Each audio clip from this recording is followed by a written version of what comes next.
para aprender mais da tua palavra. Te pedimos, meu Deus, que tu venha abrir os nossos corações, o nosso entendimento para recepcionarmos a tua palavra. Que o Senhor continue sendo ungindo, abençoando os lábios dos teus servos, Senhor Deus, para que ele venha falar, Senhor Deus, somente aquilo que for da tua vontade, que venha nos dar, Senhor Deus, o ensinamento dos altos céus, Senhor. É que nós te pedimos e te agradecemos, em nome de Jesus. Amém. Amém. O irmão pode se apontar, é a lição de número 7, do dia 15 de agosto de 2021, que tem por título o Ministério de Eliseu. O texto áureo diz: E disse Josafá: Não há aqui algum profeta do Senhor para que consultemos ao Senhor por ele? Então respondeu um dos servos do rei de Israel e disse: Aqui está Eliseu, filho de Safate, que deitava água sobre as mãos de Elias. Segundo o livro dos Reis, capítulo 3, versículo 11. A verdade prática diz: Deus usou e ainda usa seus servos para realizar milagres. Basta ter fé e confiança no Senhor, que Ele opera maravilhas. Como está fazendo a leitura bíblica em classe, está no segundo livro de Reis, capítulo 3, versículo 5, do versículo 9 ao 11, do versículo 14 ao 18, do capítulo 4, do versículo 1 ao 7, e do versículo 38 ao 41. Eu vou ler o primeiro, os irmãos o segundo e assim sucessivamente. Segundo Reis 3, versículo 5 diz assim: Sucedeu, porém, que morrendo Acabe, se revoltou o rei dos Moabitas contra o rei de Israel. E partiu o rei de Israel, e o rei de Judá, e o rei de Edom, e andaram rodeando com uma marcha de 7 dias. O exército e o gado que lhe seguia não tinha água. Então disse o rei de Israel: que o Senhor chamou a estes 3 reis para os entregar nas mãos dos Moabitas. E disse Josafá: Não há aqui algum profeta do Senhor para que consultemos ao Senhor por ele? Então respondeu um dos servos do rei de Israel e disse: Aqui está Eliseu, filho de Safate, que deitava água sobre as mãos de Elias. E disse Eliseu: Vive o Senhor dos Exércitos, em cuja presença estou, que se eu não respeitasse a presença de Josafá, rei de Judá, não olharia para ti nem te veria. Ora, pois trazei-lhe um tangedor. E sucedeu que, tangendo o tangedor, veio sobre ele a mão do Senhor. E disse: Assim diz o Senhor: Fazei neste vale muitas covas. Porque assim diz o Senhor: Não vereis vento e não vereis chuva. Todavia este vale se encherá de tanta água que bebereis vós e o vosso gado e os vossos animais. E ainda isto é pouco aos olhos do Senhor, também entregará ele os Moabitas nas vossas mãos. E uma das mulheres dos filhos dos profetas clamou a Eliseu, dizendo: Meu marido, teu servo, morreu. E tu sabes que o teu servo temia ao Senhor. E veio o credor a levar-me os meus 2 filhos para serem servos. E Eliseu lhe disse: Que te hei eu de fazer? Declara-me o que tens em casa. E ela disse: Tua serva não tem nada em casa senão uma botija de azeite. Então disse ele: Vai, pede para ti vasos emprestados a todos os teus vizinhos, vasos vazios, não poucos. Então entra e fecha a porta sobre ti e sobre teus filhos e deita o azeite em todos aqueles vasos e põe a parte que estiver cheio. Partiu, pois, dele e fechou a porta sobre si e sobre seus filhos. E eles lhe traziam os vasos, e ela os enchia. E sucedeu que, cheios que foram os vasos, disse a seu filho: Traz-me ainda um vaso. Porém ele lhe disse: Não há mais vaso nenhum. Então o azeite parou. Então veio ela e o fez saber ao homem de Deus. E disse ele: Pai, vende o azeite e paga a tua dívida, e tu e teus filhos viverem do resto. E voltando Eliseu a Gigal, havia fome naquela terra, e os filhos dos profetas estavam sentados na sua presença.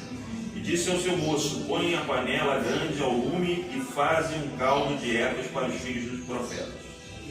Então um saiu ao campo a apanhar ervas, e achou uma barra brava, e colheu dela a sua capa cheia de coloquites, e veio e as cortou na panela do caldo, porque as não conheciam. Assim tiraram de comer para os homens, e sucedeu que, comendo eles daquele caldo, clamaram e disseram: Homem de Deus, a morte na panela. Não puderam comer, 41 todos. Porém ele disse: Trazei, pois, farinha. E deitou-a na panela e disse: Tirai de comer para o povo. Então não havia mal nenhum na panela. Irmãos, a lição de hoje vai falar sobre alguns milagres que Deus efetuou através da vida de Eliseu. Eliseu foi um homem separado por Deus, escolhido por Deus, para ser um profeta na terra de Israel. E ser profeta na terra de Israel não era coisa comum. Comum, como se diz comum. Não era uma coisa que todos poderiam ser. Não era comum a todos. Existia um grupo de pessoas a quem Deus escolhia. Existia até uma escola de profetas em Israel. Mas profetas tinham vários. Mas aquele a quem Deus escolhia para usar de forma poderosa eram poucos. E geralmente esse tipo de pessoa era alguém que tinha uma vida diferente de todos os outros. O profeta, ele não tem uma vida igual ao outro. É igual a gente vê hoje, todo mundo faz parte da igreja, mas você reconhece mulher e homem de oração de longe. Você olha aqui, ó, ele é, aquela ali é, fulano é, Beltrano é. Um desses casos que aqui a gente viu, em que Eliseu ele ressuscita o filho da Sunamita, ele está passando e a Sunamita ela pega e fala o marido dela: Eis que vejo que aquele que ali passa é um homem de Deus. Ou seja, se observava e se via. Esse homem é diferente. Hoje a gente olha, não sabe quem é crente, não sabe quem é crente. Quem não é, quem é. A gente não sabe. A gente olha, passa. Às vezes a gente dá um folheto evangelístico e a pessoa fala assim: não, eu já sou da igreja. E aí a gente começa a identificar que tem um problema hoje no meio da igreja. Porque a igreja não consegue mais ser identificada por ninguém. E aí, se a igreja não consegue ser mais identificada por ninguém, qual seria esse problema? O que está levando a igreja a não ser mais identificada pelas pessoas? Que se olha assim e não se vê que é um homem de Deus, não se vê que é uma mulher de Deus. O que leva a você olhar e não ver diferença para o mundano? Porque hoje a igreja não é mais identificada. As pessoas se identificam que é da igreja, quando olha para dentro da igreja, vê que está lá dentro. Quando sai, não consegue ver diferença. Quando sai da porta da igreja, você não consegue identificar. Fulano é, Beltrano não é. Então, o que está acontecendo com a igreja hoje? E aí a gente vê, o profeta era um instrumento de Deus para operar o sobrenatural de Deus. A igreja hoje não é um instrumento de Deus para operar o sobrenatural de Deus. É simplesmente um ajuntamento de pessoas que cantam, algumas igrejas dançam, e alguém vai lá e fala um pouco da Bíblia. Às vezes tem igreja aí que nem 10 minutos tem para a Bíblia. Fala assim, tá bom. Então, o que está acontecendo hoje? Você não vê o Espírito de Deus operar o sobrenatural igual operava na vida de Eliseu. Porque a vida da igreja hoje não é uma vida diferente da vida do mundo. A vida de Eliseu era uma vida diferente da vida dos demais. E aí, quando acontecia o problema, a pessoa procurava quem? O homem de Deus. A ideia como trabalhava, você dentro do trabalho, você tem gente de tudo quanto é igreja. Isso aí ela pode falar. Você tem gente de tudo quanto é igreja. Você tem batista, você tem presbiteriano, você tem congregacional, você tem tal. E a ideia da maneira assembleiana, dela de ser. E as pessoas criticando a maneira assembleiana. Mas quando dava problema no trabalho, a quem pediu oração? Não é o batista. Porque o batista, você olha para o batista, você só identifica que ele é batista quando ele está dentro da igreja batista. Do lado de fora você não identifica. O linguajar dele não é o mesmo do mundo. A maneira de pensar dele é a mesma do mundo, a maneira de vestir dele é a mesma do mundo, a maneira de se comportar dele é a mesma do mundo, a pessoa cheia de gírias, cheia de trejeitos. Já vê aquele sujeito que você começa a identificar, isso daí. Você não vê o homem de Deus andando com a calça homem de Deus, a calça nas coxas e a cueca aparecendo, mas você vê crente assim. E aí você começa a não ver diferença. Porque não vem falar que aquele homem que está com a calça no joelho vai expulsar o demônio, porque o demônio vai falar, vai brincar com ele. Não vai operar milagre, não vai ter sobrenatural. A igreja hoje não vive um sobrenatural porque não quer ser diferente do mundo. Pelo contrário, ela deseja as mesmas coisas do mundo. Se o mundo lança uma moda, ela abraça. Se sai um negócio na televisão, ela traz para dentro da igreja. Ela não rejeita mais as coisas do mundo. Tá aqui, o mundo não precisa nem fazer propaganda. O sujeito já vai se chegar, olha só. E quando fala de mundo, vamos falar também das novelas de crente. Porque se na novela de crente, a Raquel da novela de crente sair com um piercing no nariz, no dia seguinte tem uma porção de gente dentro da igreja com piercing no nariz. Não precisa mais fazer esforço. O crente já fica na expectativa do que o mundo vai lançar para abraçar. E não pode ser assim. Aí, qual é a consequência disso? A perda de comunhão com Deus. E quando você perde comunhão daquele que tem poder para fazer todas as coisas, você perde o poder dele na sua vida. Mas vamos estar lendo a introdução. Pedir para a nossa irmã Verônica ler a introdução. Introdução. O ministério de Eliseu foi marcado por acontecimentos extraordinários. Nesta lição, estudaremos sobre 3 deles: o milagre das águas, que alegaram no vale sem que houvesse chuvas, a multiplicação do azeite da viúva e a aniquilação da morte presente na panela de ensopar servir por um servo do profeta.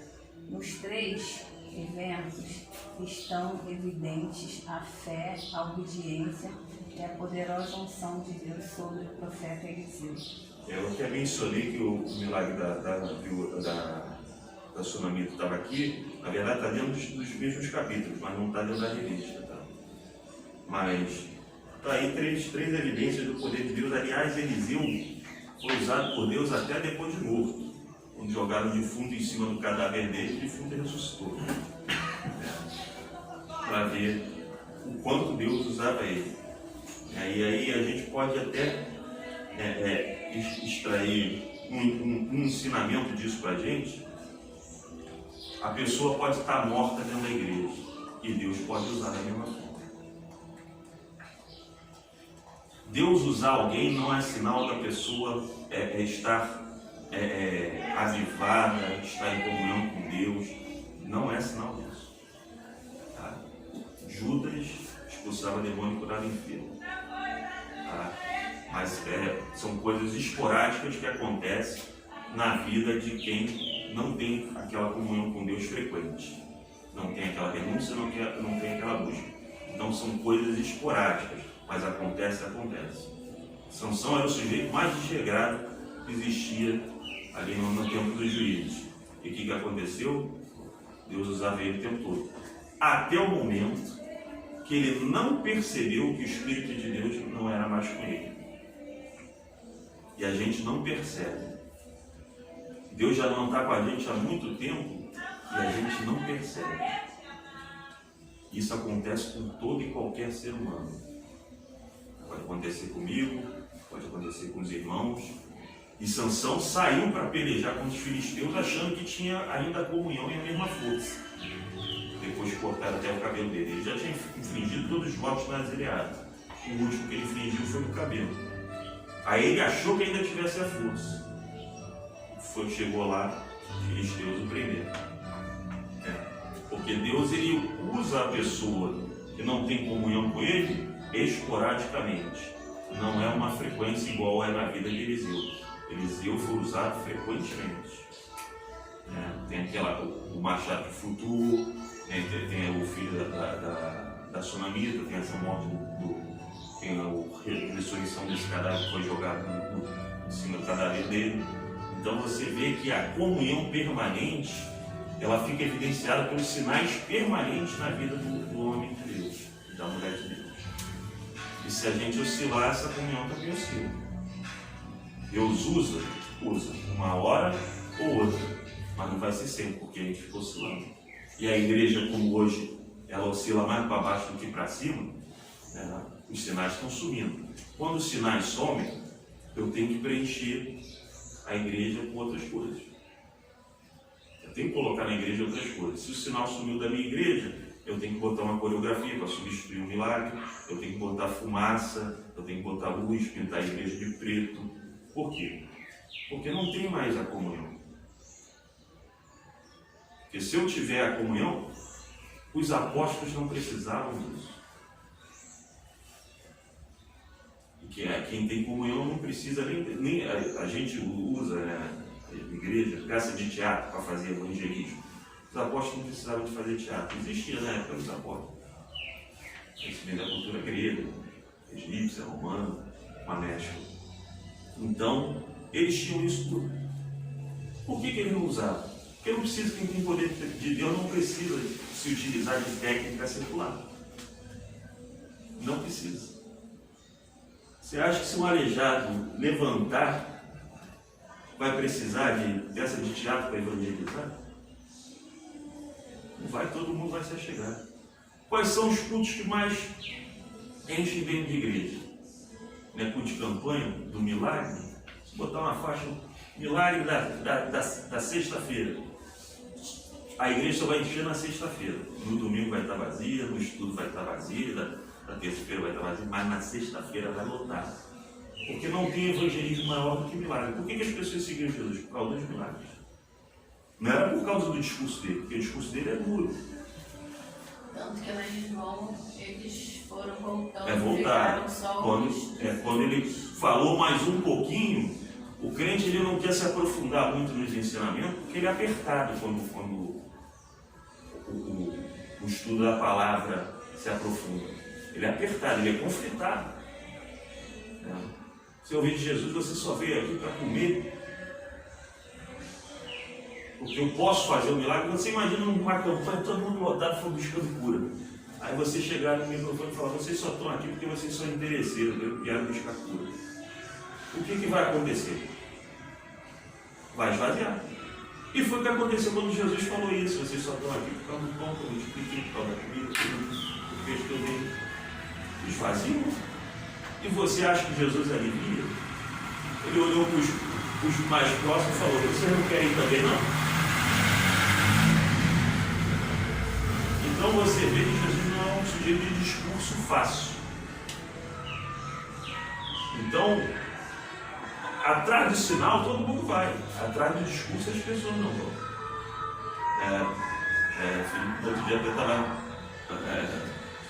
mencionou as pessoas, Deus vai se achegar à tua igreja por causa da palavra que é pregada lá. Ninguém se achega à igreja por causa da palavra. Ninguém, porque a palavra fala se conserta e ninguém quer se consertar. A palavra fala coisas desagradáveis muitas das vezes. Ontem eu estava comentando com o irmão, a gente acha que vai obedecer uma instrução, desobedecer uma instrução bíblica e vai sair ileso daquela situação. E aí eu falei com ele, Gênesis 2:24 fala assim, deixa teu pai e tua mãe, com a sua mulher se torna uma só carne. É para sair de perto de pai e mãe. Se ficar, dá problema. Se ficar perto de parente, sempre dá problema. Você vê Ló e Abraão. Ficou junto, deu problema. Se não dá com Ló e Abraão direto, dá com os funcionários de Ló com Abraão. Vai lá e os pastores um brigando com o outro. Vai sempre ter um problema. É o meu filho que vai brigar com o filho do meu irmão, da minha irmã, que vai brigar com a minha mãe. Vai sempre dar um problema. E eu falei com o irmão bem claro, eu não convivo com o meu irmão. Você vê, e se tem até outra passagem bíblica, quando um determinado homem ele chega para Jesus, julga a minha causa entre mim e meu irmão. E Jesus fala que quem constitui o juiz entre vocês e meu irmão? Ou seja, problema em família. Se casou, separa, sai da parentela. Abraão, quer ser abençoado, sai da tua parentela, vai para a terra que eu vou te mostrar. Então, isso a gente vê em todo tempo na Bíblia. Quando eu desobedeço uma pequena instrução, por menor que seja, eu já até mencionei isso, a gente todo dia planta uma semente, ou boa ou má. Só que semente a gente carrega na mão, é fácil. Jogo pau, pego, brinco. Quando eu planto essa semente, ela vai crescendo. Daqui a alguns anos ela toma uma árvore enorme. E se ela for uma semente ruim, vai dar uma árvore muito ruim. Eu vou querer tirá-la do lugar e não vou conseguir, porque ela é pesada. Ela não sai do lugar, a raiz já ficou, já encravou ali. E aí eu fico com um problema quase que eterno na minha vida. Porque agora a semente virou um problema, virou uma árvore. Por causa daquilo que eu plantei de ruim. Então, se eu desobedecer uma instrução bíblica, por menor que seja, e eu achar que não tiver problema, lá na frente vai ter. E não tem jeito, né? O filho que não obedece o pai, né? a mãe, o que está lá em Provérbios, em 500 outros versículos? Filho meu, ouve a instrução, do teu pai, a instrução da tua mãe, mas várias passagens bíblicas. Desobedece isso aqui naquilo ali.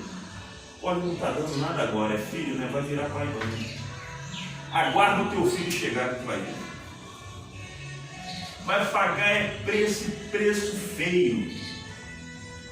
Mas nunca vai lembrar que lá atrás desobedeceu o pai e mãe. Aí vai ficar perguntando para Deus: por que, Senhor? Por quê? Porque você foi um infeliz, um desobediente, afrontava pai e mãe, peitava pai e mãe.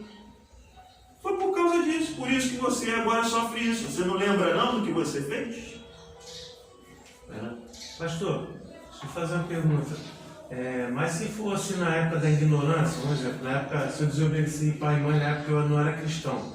Sim. E quando eu aceitei Jesus, aquilo ali não é apagado, não? Fica aí. Não, Jesus ele foi para trazer, foi para apagar as culpas. Então, a culpa da desobediência, mas não um mau filho. Mas não as consequências. Como ficou em Davi. Como ficou em Davi. Davi foi perdoado, mas ficaram as consequências do erro dele. Não tem, errou, já era. É igual aquele negócio que a gente ouve no quartel. Calado a gente já está errado. Se falar, piorou. A gente é assim na vida. É que a gente não percebe. Às vezes uma pequena palavra que a gente solta gera um problema. E às vezes até mal interpretado. Às vezes a gente fala uma coisa e a pessoa, você falou, mas não falei nesse sentido. Mas você falou. Sabe, mal interpretado, é um problema sério. Então tudo na vida a gente tem uma consequência. A instrução bíblica é para nós seguirmos. Para nós seguirmos para o nosso bem. Eu falei também com uma irmã. Por que você acha que Deus colocou 10 mandamentos do nome? Foi simplesmente por colocar, só para o homem obedecer? Não, porque ele sabia que o homem desobedecia aquilo tudo. O homem furtava, o homem roubava, cobiçava a mulher do próximo, dava falso testemunho e não estava nem aí para Deus. Ou seja, ele cultuava 500 deuses, aí não terás outros deuses diante de mim. Não se prostrará a ele, não faça mais de escultura, nem se prostre diante dela. Tem o meu sábado, é para guardar. Você não tem um dia para mim. Se deixar, a gente não tem um dia para Deus. Deus fica em último plano na nossa vida. Se a gente deixar, é assim. A gente chega atrasado na igreja, mas no trabalho não chega, porque senão não é mandado embora. Se Deus falasse, aparecesse para você vivo aqui, ó, tu vai no inferno hoje se tu chegar atrasado na igreja, tu nunca vai chegar. O ser humano, ele só funciona, falei isso até com o Alexandre, cara, por duas motivações: o interesse próprio dele, ou coação. Ele tem que ser coagido, senão ele não faz. Por que a igreja não... As pessoas esperam a perfeição da igreja. Mas por que na igreja não tem perfeição? Porque ali não existe coação. Ali Deus deixa assim... É tudo por conta do Espírito Santo. O Espírito Santo ele convence do pecado, da justiça e do juízo. Se ficar tudo por conta do Espírito Santo, um irmão fala mal do outro, um irmão tem inveja do outro, um irmão prejudica, inventa fofoca do outro, o irmão prejudica o outro. O ser humano é assim, ele tem que ser contido. O pastor é colocado para poder fazer essa mediação. Ou o pastor não é guiado, não deveria ser guiado pelo Espírito Santo. Se ele é guiado pelo Espírito Santo, ele tem que fazer o trabalho do Espírito Santo todas as vezes. E ele tem que pegar e falar, não, ó, você está errado. Quantas vezes, pode perguntar à minha esposa, quantas vezes chamei a atenção dela? Teve uma situação que eu falei, não fala esse troço, nós vamos conversar com o casal, eu falei, não fala isso. Ela falou, aí a mulher do casal começou a se exaltar. Eu virei para ela, eu falei para você não falar. Cala a boca. Cala a boca. Ali eu sou pastor, não sou marido dela. Eu sou marido dela em casa. Aí em casa ela grita comigo, me esculhando, fala, tu larga as coisas fora do lugar. Mas na igreja não. Na igreja não. Na igreja ela está gritando contra o ungido de Deus. Está falando contra o ungido de Deus. Ela é ovelha igual a qualquer outro. Aliás, uma das ovelhas não dá mais trabalho. Mas é assim que funciona. Mas é assim que funciona. E eu não dou mole para ela. Vou perguntar a ela aí, converso com ela aí. Que ela diz. Aliás, ela foi até pregar numa quarta-feira. O culto era de libertação e o tema era sobre transformação. Ela falou exatamente esse assunto que eu estou falando. Então,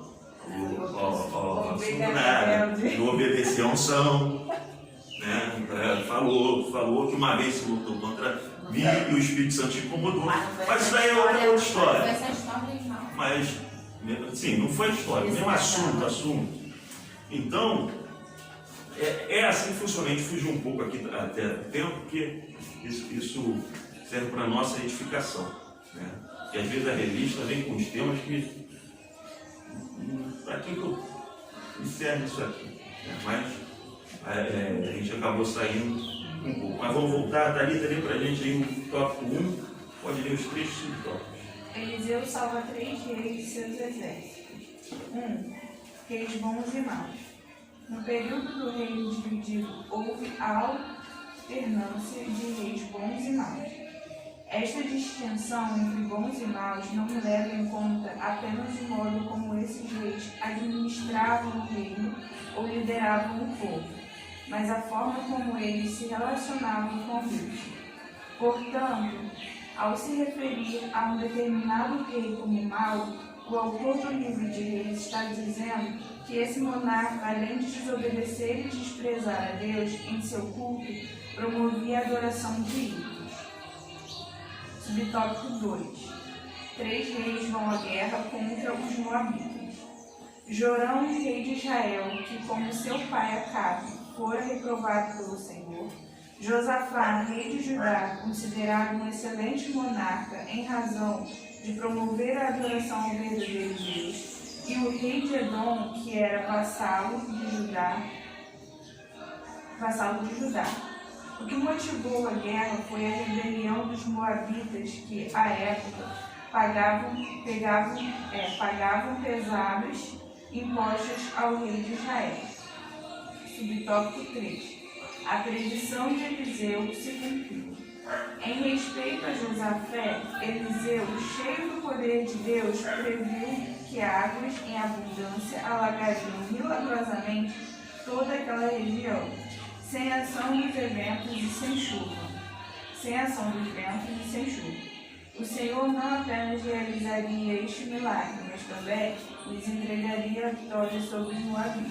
Então, o primeiro subtópico fala sobre reis bons e maus. Só para acrescentar aqui que o reino de Israel, depois de Salomão, ele dividiu em dois. Esse irmão lembra disso. O reino do norte com 10 tribos, o reino do sul com 10 tribos. O reino do norte continua sendo chamado de reino de Israel, e o reino do sul passou a se chamar reino de Judá, que tinha a tribo de Judá e de Benjamim. Daí vem o termo judeus, tá? Eram os descendentes da tribo do sul, tá? Judá, judeus, só ligar uma coisa a outra, tá? E aí, ali naquela divisão, o reino do norte, ele só teve rei ruim. O do sul, o reino de Judá, é que alternava entre reis bons e maus. Por exemplo, Josafá era um rei bom de Judá. E aí o Jorão, que era o filho de Acabe, que casou com Jezabel, né? Jorão, ele passou a reinar no lugar de Acabe, que tinha falecido. Ele era rei do norte, do reino de Israel, das 10 tribos. E Josafá das 2 tribos, Judá e Benjamim, do reino de Judá. E Edom era mais ao sul de Israel. Edom era os descendentes de Esaú, lá atrás, Esaú, irmão de Jacó. Tá? Os edomitas eram descendentes de Esaú. E Herodes, lá na frente, na época de Cristo, Herodes era edomita. Ou idumeu, vamos dizer assim. Aquela região passou a se chamar Idumeia também. Tá? Ficava ao sul. Nessa época aqui, o reino de Edom, ele era um reino vassalo ao reino de Judá, um reino que servia ao reino de Judá, submetido ao reino de Judá. Ou seja, o rei de Edom servia a Josafá, rei de Judá. O reino do norte, quem reinava era Jorão, filho de Acabe. Aí, o reino do norte, ele recebia impostos dos moabitas. Quando Acabe morreu, os moabitas falaram, não vamos pagar mais impostos. E aí Jorão vai até Josafá e fala, me ajuda, né, a combater os moabitas. E Josafá, não vamos. Mas interessante que alguns anos atrás tinha acontecido a mesma coisa com o pai. Acabe queria subir numa batalha e ele chama Josafá. E aí Josafá fala, vamos consultar o profeta do Senhor. Aí Acabe chama aqueles profetas todos que estavam ali servindo na mesa de Jezabel ali, os profetas de Baal, e eles falando, vai, pode ir na batalha que você vai ser vitorioso. Aí Josafá, porque quem serve a Deus tem um certo discernimento das coisas. Deus dá discernimento, dá sabedoria. E aí Josafá observa e fala, não tem um profeta do Senhor aqui não? E aí Acabe fala, tem um, mas ele só fala mal de mim. Aí chamaram Micaías. E Micaías falou, se você for, você vai e não volta, você vai morrer. E Acabe morreu nessa batalha. Então, Josafá, ele tinha por prática sempre consultar o Senhor nas decisões dele. Eu até vou, mas eu preciso consultar Deus. A princípio está tudo certo, mas eu vou consultar o Senhor para confirmar isso aí. E aconteceu a mesma coisa anos mais tarde. Acabe morreu, Jorão foi até Josafá. O menino pensou, ele foi à batalha com meu pai, vou chamar ele para ir comigo de novo. E aí Josafá falou a mesma coisa, não tem profeta para consultar. Aí Jorão falou, tem Eliseu. E Eliseu, ele tem um comportamento que, se fosse hoje, muitos crentes iam falar que está errado. A gente é moldado por um comportamento que o mundo considera certo, não que a Bíblia diz que é certo. Porque Eliseu fala bem claro para Jorão, se não fosse por Josafá, eu nem aqui aparecia. Hoje eu falar que Eliseu estava errado. Não, você tem que atender. É fulano, é ciclano, é beltrano. Você como crente, que testemunho é esse? Você tem que ir lá. Eliseu chegou e falou eu não estaria aqui. Por você, eu não estaria aqui. Se você manda me chamar, só eu não vinha. Eu só estou aqui porque eu sei que Josafá está aqui. E ele é um servo de Deus. Tem gente que só é beneficiada por causa do nosso serviço a Deus. A hora que a gente sai de perto dessas pessoas que são beneficiadas por causa do nosso serviço a Deus, a vida dela só se arrebenta. Que é ela sozinha. Deus não vai com ela. Então você vê bem claro que o homem de Deus ele tem uma posição, ó. Fulano eu não ajudo. Hoje soaria muito ruim esse tipo de coisa, né? Não é assim que funciona? Se você falar na igreja assim, vão falar que você tem coração duro, vão falar que você não sabe perdoar. Irmão, a gente está formando Deus na nossa cabeça conforme o mundo está dizendo que tem que ser. E não é, Deus fala não. Deus virou para Jeremias e falou: não ore por este povo, porque eu não vou ouvir. Eu não vou ouvir. Tem gente que Deus não atende. Tem que botar isso na cabeça. E tem hora que você tem que fazer. Eu não vou lá atender fulano. Fulano está sozinho por conta própria. Ué, eu não sabia que tinha que fazer isso. Mas para você fazer isso, Deus tem que te orientar. Tá? Deus tem que te orientar. É bem claro. Eliseu sabia, ó, por tua causa não, por causa dele. Ele serve o Deus de Israel. Ele deixou bem claro. Você acha que você vai ser beneficiado por Deus por tua causa? Vai ser por causa dele ali, ó. Porque se fosse só por tua causa, tu estava fora. Você não ia ser beneficiado, tu ia para essa batalha sozinho. E aí você vê a distinção que o próprio Deus faz, né? E que o homem de Deus faz. Você não tem que ajudar todo mundo, não. Entenda isso. Eu sou julgado porque eu faço essa seleção. As pessoas me julgam. Pô, fulano, Beltrano, mas você tem que ajudar, você tem que ir lá, você tem que conseguir. Eu não. E as pessoas me julgam. Porque o padrão de Deus na mente dessas pessoas é o padrão que o mundo está colocando. O crente tem que ser assim. O crente, o padrão entrou tanto na mente do crente. O mundo foi tanto martelando e tirando o padrão bíblico da mente do coração do crente, e foi colocando tanto o padrão do mundo, que hoje o mundo consegue falar assim, ó, 2 homens podem viver juntos. E falar que é amor. É outro padrão de amor que o mundo quer empurrar dentro da igreja. Porque já vem empurrando uma série de outros padrões, e a igreja vem aceitando. E agora tem que empurrar mais um. Daqui a alguns anos é capaz da igreja aceitar. Já tem igreja que aceita. Mas por quê? Porque Satanás já viu que se empurrar o padrão dele, a igreja abraça. Ah, eu tenho que amar todo mundo. Negativo. Negativo. Porque qual é o discurso do mundo? Que é um discurso até universalista. Um Deus de amor não lançaria ninguém no inferno. Quando eu falo negativo do amar todo mundo, da forma que o mundo pensa, tá? Não da forma que a Bíblia diz. O amar como a Bíblia diz é diferente. Tá? Negativo. Ter o sentimento de alguma coisa negativo. Negativo. Mas porque eu já conversei isso com alguns irmãos, tem irmão que não aceita isso. Amor, aquele amor que fala em 1 Coríntios 13, o amor que Jesus fala de amar uns aos outros, amar os próximos dele, é um amor sobrenatural. Você não consegue gerar de si próprio.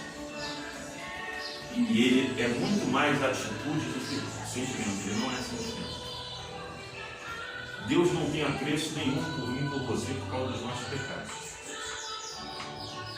Pelo contrário, ele se ira conosco todos os dias. Todos os dias. Ele se ira comigo porque ele sonda a minha mente, meu coração, vê meus desejos, pensamentos pecaminosos. Se você visse a intenção do teu filho em fazer errado, você ia ficar o tempo todo assim, esse menino não toma aí, vou dar uma coça nele. É assim que a gente fica, quando vê um filho errando, já mandei a Maria Eduarda arrumar essa coisa aí 20 vezes e ela não arruma. É porque a gente está vendo ela não arrumar. Já mandei o Lucas estudar 500 vezes, ele não estuda. É porque a gente está vendo ele não estudar. Mas é aquilo que está interno, que está errado na gente. Deus vê. E ele se ira da mesma forma. Esse sem vergonha, de novo, pensando nisso, desejando aquilo. De novo. Então Deus, ele se ira conosco todos os dias. O sentimento de Deus não é esse sentimento humano que nós temos. Aliás, só colocar um ponto para que os irmãos entendam. A Bíblia, quando fala das características e atributos de Deus, usa de uma linguagem antropomórfica. Antropos, homem, morfos, forma, né? Em forma de homem. Para que o homem entenda mais ou menos o que Deus está sentindo, o que Deus está pensando. Porque Deus não tem sentimentos humanos. Mas para que o homem entenda mais ou menos coisa similar, a Bíblia usa uma linguagem antropomórfica. Os olhos de Deus, as mãos de Deus, os ouvidos de Deus. O Espírito não tem mão, nem tem olho, nem tem ouvido. Se Deus é Espírito, considerando o fenômeno da teofania, em que Deus toma a forma de homem, conforme ele aconteceu com Abraão. São fenômenos diferentes, acontecimentos diferentes. Mas ele não tomando forma, ele em si próprio, ele não tem olho, ele não tem mão. Mas a Bíblia fala que as mãos do Senhor não estão encolhidas para que não possa salvar, nem os seus ouvidos agravados para que não possa ouvir. Deus não tem ouvido nem mão. Aquilo ali é para que você entenda que Deus é poderoso para salvar alguém e que Deus ouve a oração das pessoas. Ouve o que você falou, o que eu falo. É para te dar entendimento. Então a Bíblia tem uma linguagem antropomórfica para que o antropos, o homem, tenha entendimento. Senão ele não entenderia, era nada. Então eu não posso entender que amor ali na Bíblia é um sentimento humano. O amor bíblico, ele é tanto considerado como um dom, como um fruto. Ambos os dois são gerados pelo Espírito Santo. A gente não consegue gerar esse mesmo amor, ou seja, é algo sobrenatural. Irmão, se tiver um tapa na face de direita, o Alexandre que gosta de fazer errado de UFC, ele vai dar na esquerda. Ele vai até mirar assim, oba, eu vou poder socar alguém. Aí, viu? Quando é que ele vai conseguir dar a outra face? Quando Deus, o Espírito de Deus, gerar essa atitude nele. E como é que gera a atitude? Ele perdeu a vontade de socar o sujeito? Não. Mas ele consegue conter a si mesmo, conter seus sentimentos, seus impulsos, seus desejos e dar outra face. Pode bater. Domínio próprio também é um fruto do Espírito. Não é teu, você não gera. Se deixar por tua conta, tu vai sair do pau. É assim que funciona. Então, o que nos gera isso? A comunhão com Deus. Quanto mais comunhão tem, quanto mais o Espírito domina a nossa vida, mais fruto ele gera em nós. Nós não geramos nada. É eu que diminuir para que Deus venha crescer. Funciona dessa forma. Se eu não diminuo, Deus não cresce. Deus não cresce. E aí em Provérbios fala que mais forte é o homem que domina a si mesmo do que aquele que toma uma cidade. Alguém consegue se dominar? Isso é só Deus. Isso é só Deus na vida do homem. Então você vê que tudo leva a uma dependência de Deus, que nós temos de Deus em todo tempo, até para amar o próximo. Deus amou o mundo. Deus não teve um sentimento pelo mundo, senão ira. Ele é justo, ele tem que se irar contra o pecador. Ele teve uma atitude, não um sentimento. Deus amou o mundo de tal maneira que deu o seu filho. Foi a atitude dele, ele deu. Amor é atitude para Deus, não é um sentimento. Deus não tem sentimentos humanos. Tem gente que não aceita esse tipo de ensinamento, mas a realidade é essa: Deus não tem sentimentos humanos. Se Deus tivesse sentimentos humanos, Jesus pecaria. A gente não pega em pensamento, em sentimento, em desejo. Então, como explicar Jesus não pecar sendo encarnado, virando homem? Não tem como. Com a natureza humana, pecado tem. Se não tiver algo ali coibindo aquela natureza humana, o negócio aberto. Então você tem que ver que era Deus dominando ele, Deus dominando a parte humana dele, o tempo todo, de modo a nem pensar. Se eu tiver essa comunhão com o Espírito, o Espírito Santo de Deus vai me dominando, vai me anulando, e eu vou sumindo. Mas aí eu tenho que me anular? Tem. É isso aí, a proposta de Deus é essa: você se anula para ele aparecer. Funciona dessa maneira. Então, aumentando a sua comunhão, é isso que vai acontecer. Josafé era um homem de comunhão com Deus. Você acha que o impulso não é, não, eu vou para a batalha? Você fala, eu vou. Eu quero ir. Porque ele está falando. Só que eu preciso consultar aquele a quem eu me submeto. Não tem um profeta aí, não? E aí, eles acabam decidindo por ir à batalha, né? E Deus fala que vai dar vitória, né? Fala ali aos 3 reis ali que se uniram. E os outros 2 reis foram beneficiados por causa dele, por causa do rei que servia a Deus, foi beneficiado. Deus. E aí a gente começa a ver algo interessante.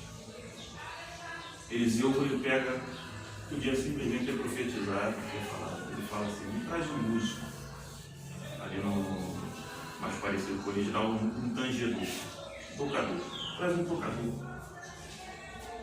Ele não poderia ter profetizado ali no imediato?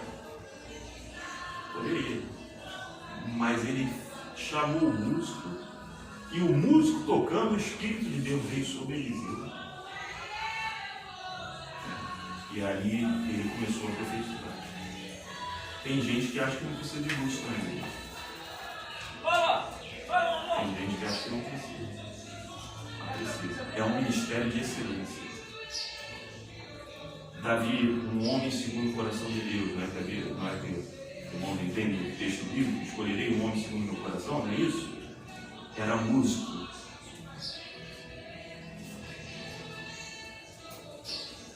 Eu tenho que gostar de música. Se eu tenho o Espírito Santo, eu tenho que gostar de música. Se não me interessa, eu tenho algum problema. Eu tenho algum problema. Se não me interessa o cântico da igreja, eu tenho algum problema. Tem gente que não faz questão. Não tem problema não. Pastor, vou fazer uma pergunta. Voltando ao que o senhor estava explicando de consultar Deus, igual o Eliseu consultava. Às vezes, assim, na época que a gente estava buscando o Verônica, assim, a pessoa pedir para orar, um exemplo, a pessoa vai pedir para o senhor orar, mas aquela pessoa toda hora está endemoniada. Né? A gente tinha uma vizinha que ela estava na igreja, mas a gente via que estava cortada. E vira e mexe, ela se manifestava. Aí sempre chamava e tirava aquele demônio, mas daqui a pouco voltava. Aí uma vez a Verônica me chamou, chegamos lá, estava endemoniada lá, orando por ela, né? Ficamos arrebentados espiritualmente, e eu fiz isso aí, eu falei assim, a mulher não quer nada com Jesus, está na igreja, mas ela mesmo falava, está em fornicação, está com carro. Falei, Verônica, não me chama lá para orar, porque ela não quer nada com Jesus. Então, eu fiquei assim, falei, Senhor, será que eu oro se chamar de novo ou não? E eu falei que não ia mais e não fui mais. Porque eu vi que aquela pessoa ali não queria, ela queria, tipo assim, o que estava nela queria arrebentar quem estava indo lá orar. né? Porque a pessoa não quer um conserto. Então, para que eu vou ficar toda hora ali? Então, eu consultei e falei, Senhor, eu vou lá ou não vou? Então, eu botei no coração de não ir mais. Eu estou errado ou não estou em fazer isso? Depende do caso. O que acontece? Quando a pessoa está em processo de libertação, esse tipo de coisa acontece. Tipo, a pessoa ela ainda não tem consciência que ela está num processo de libertação. Quem tem que ter essa consciência é o crente. Eu é que tenho que ter essa consciência. Sei que Marilé está em processo de libertação, ela não sabe. Então ela vai ter oscilações. Ela não vai ter o desejo de ir para a igreja. Não vai. Isso aí, ela está no processo de libertação. Tá? Outra coisa é quando a pessoa realmente não quer nada.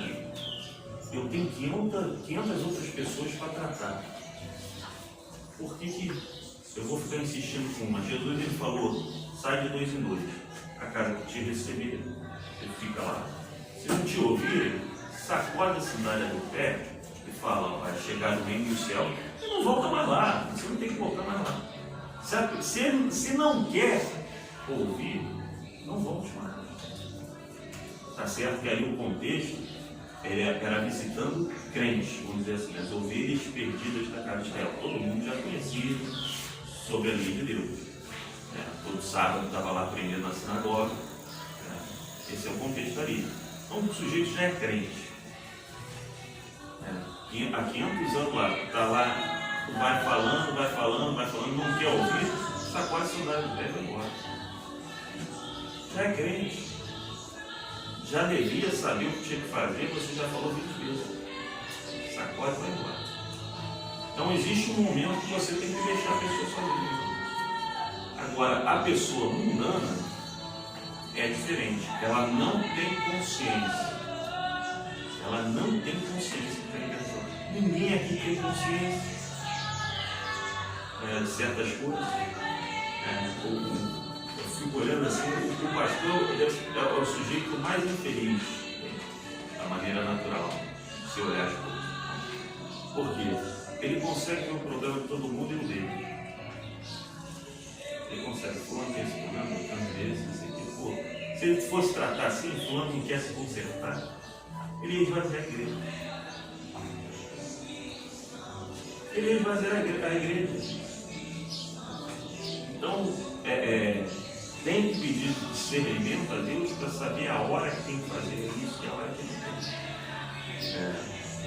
E aí continuar orando. Uma hora Deus pega e fala.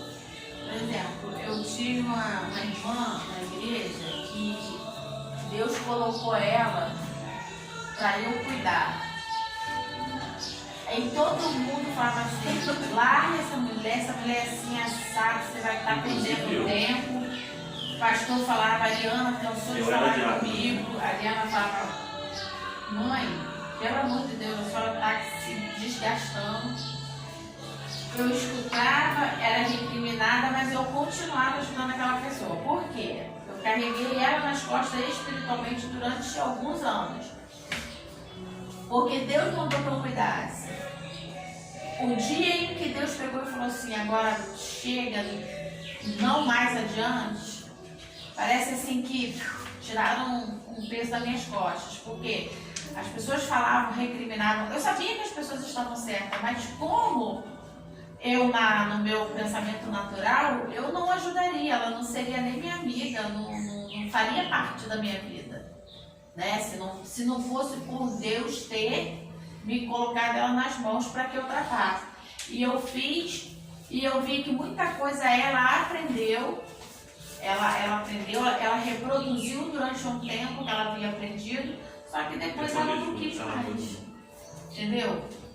Então, existem casos e casos por isso, porque quando Deus te coloca para você fazer aquela obra ali, por mais que você não queira, você não consegue deixar.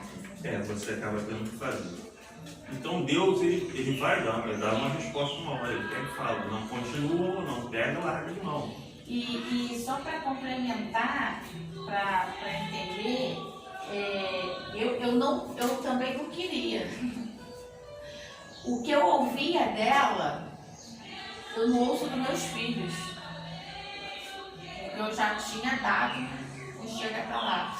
Eu ouvia tantos absurdos a ponto dela falar assim, você é Amélia, você gosta, eu não, comigo não é assim não. De me esculachar mesmo, sabe? Assim, coisas terríveis. E eu fui suportando aquilo porque eu sou boa? Não. A minha vontade era de dar na cara dela, mas eu não podia. Para você ter uma situação. São as situações em que Deus nos coloca quando a gente se propõe a fazer o que Ele quer, entendeu? Assim, porque se fosse a ideia é misericórdia. Eu já tinha dado Primeiro, eu já teria humilhado ela, colocado ela no chinelo. Eu tinha condição para fazer isso e não o fiz. A gente vai se contendo. É Deus. Crente é isso, é alguém que tem vontade e não realiza a própria vontade. A prática do crente é essa. Não funciona. O crente que faz a própria vontade, ele não serve a Deus. Ele está na igreja se enganando e tentando enganar os outros, porque nem aos outros ele engana. Mas, se perguntar a Deus, Deus responde. É o momento de parar, é o momento de continuar. Pior quando Deus fala que continue e a gente não quer continuar. É a pior coisa que tem. Isso acontece. E gera uma opção de problema. Às vezes a gente entra num processo até de depressão, de tristeza, porque a gente quer uma coisa e Deus está falando, faz outra. E aquilo é uma luta interna normal. Mas ser crente é isso. Ser crente é isso. A gente vê Elias entrando numa caverna e falando, se queixando com Deus, só sobrou eu, sobrou vocês, coisa nenhuma. Daí você está dando desculpa. A gente sempre dá desculpa. Quando a gente entra nesses conflitos, a gente dá desculpa. Né? Esses conflitos internos que a gente tem. A gente dá desculpa. Só eu sobrei, só eu nada. Se você procurar, você vê. Mais gente passando a mesma coisa, sofrendo a mesma coisa. Tem 7 mil aí, eles que não dobraram o cumprir da alma. Então, mas você vê Elias não querendo enfrentar Jezabel. É isso que você vê. E aí Deus chamando ele como profeta, falou, você tem que enfrentar. Você tem que enfrentar. Então, quando Deus fala, você tem que aturar, tem que continuar, e você não quer, é onde a gente sofre os maiores conflitos que a gente tem. Fazer algo que a gente não quer. E Deus pede isso a todo certo dia, tá? Tem exceção. A pessoa que está na igreja e diz que é o contrário, está se enganando. Esse negócio de pai de sofrer da universo vai ser mentira. A gente sofre a vida toda. Já foi chamado para isso. O apóstolo Pedro, se não me engano, numa das epístolas dele, ele fala para a gente não estranhar o sofrimento que vem sobre nós. Como se algo de anormal estivesse acontecendo. Não, nós fomos chamados para isso. Nós fomos chamados para isso. Essa é a notícia ruim do Evangelho. A boa é a vida eterna. Mas, se eu ficar com o coração nas coisas desse mundo, eu não consigo sofrer por amor do Evangelho. Eu não consigo deixar uma opção de coisa. Eu não consigo suportar uma situação, ter que insistir com uma pessoa que não quer nada. Aos meus olhos não quer nada. Vamos dizer assim, não sei se é o caso dessa pessoa. Então tem que perguntar a Deus, e Deus vai falar, e Deus fala.